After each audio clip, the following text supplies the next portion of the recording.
The Marvel Universe is a very scary place, and it's so scary that the most intelligent individuals in the Marvel Universe have created their own group that they call the Illuminati to make decisions that affect the entire Marvel Universe.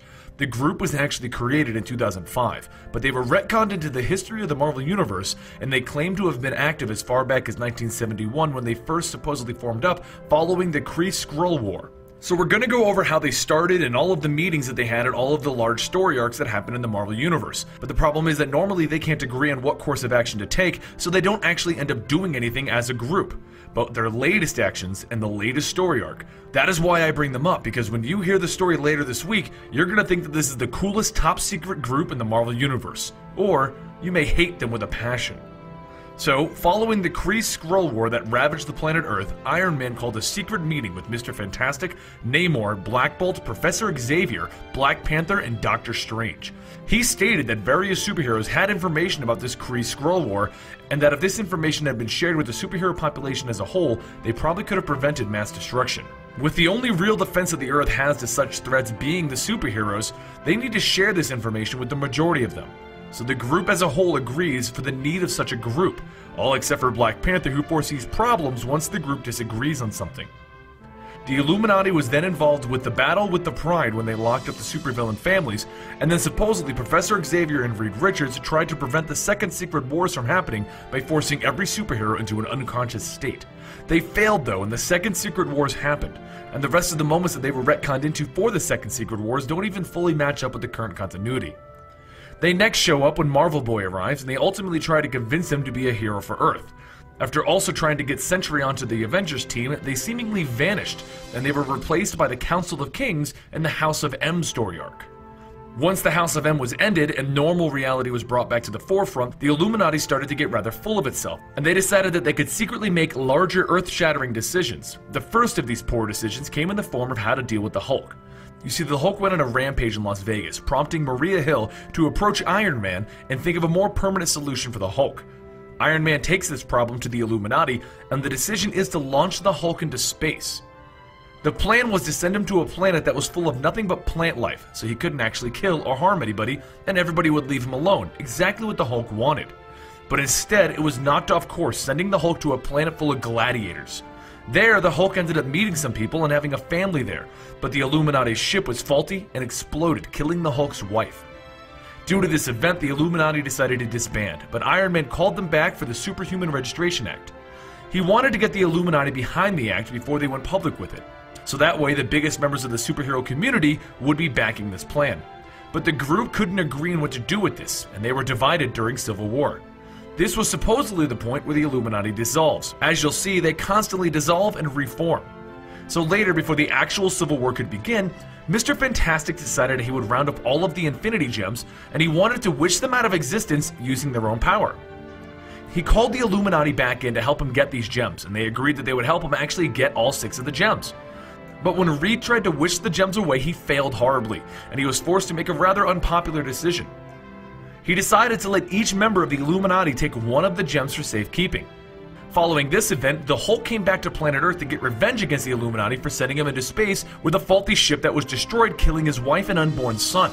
He went to each member of the Illuminati and eventually captured every single one of them except for Namor, because Namor is the only one who opposed sending the Hulk into space. He then pitted each of the Illuminati against each other in a gladiator-style ring where they would have killed each other if the Hulk didn't stop them, stating that he had proved his point.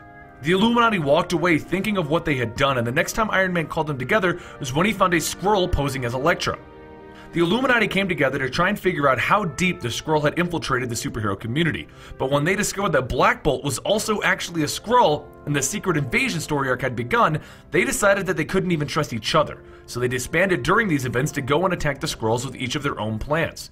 They would eventually come back together after the secret invasion to prevent the Hood from acquiring the Infinity Gems that they were safeguarding, and once they defeated him, they were once again separated to guard the gems by themselves. But since Black Bolt was seemingly deceased at this time, Steve Rogers, aka Captain America, took the Time Gem.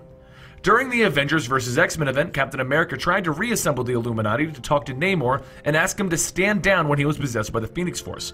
But while Namor did refuse to stand down, stating that he had a higher purpose now, he stated that he still respected Captain America and left, basically confirming what Iron Man thought, that the meeting was going to be pointless. Now, the story I'm about to go over is the reason I bring up this group, but I'm going to go very sparse on this story because I'm about to make a complete story fully explaining what happened here. The Illuminati was called together once again because the multiverse was collapsing and all of the planets were colliding with each other. They go through many decisions, but it is during this time that the Illuminati finally crosses the line and they start destroying entire planets of individuals. Captain America disagrees with the group and the group fights about it. But this is the story that is currently happening, and this is the story that I'm going to be explaining later this week or next week. So let's discuss the members of the Illuminati. The original team consisted of Mr. Fantastic, who was one of the most intelligent individuals in the universe and the leader of Fantastic Four. Dr. Strange, who is Earth's Sorcerer Supreme and the master of all things magic. Namor, who is the king of Atlantis, and due to this removes himself from any discussion that doesn't involve Atlantis. Black Bolt, the king of the Inhumans, who lives on the moon until the floating city of Attilan is brought to Earth. Iron Man, another one of the most intelligent people in the universe, and also a leading member of the Avengers. And lastly, Professor Xavier, the leader of the X-Men, and a spokesperson for all of mutant kind. As the history of Marvel rapidly changes, certain superheroes died and then came back to life once again. Because of this, the Illuminati rotates its roster once in a blue moon. So here's the extra people that have been on the Illuminati for brief periods or longer than brief periods. Medusa, the queen of the Inhumans, took over at first when Black Bolt was presumed dead. Captain America also joined up over the years, though he left the group in the latest iteration, and he's also the leader of the Avengers. Black Panther, while he was there at the original meetings, he didn't become a full member right away because he felt that it was going to be a bad idea. He would eventually team up with them though. He is also the king of Wakanda. Beast, aka Hank McCoy, is a member of the X-Men and a leading scientist in all things mutant. Bruce Banner, who's also the Hulk, was another one of the smartest individuals in the Marvel Universe that they needed to bring in eventually. And with the recent events, we've discovered that Captain Britain, Amadeus Cho, and Yellow Jacket are all also working with the Illuminati.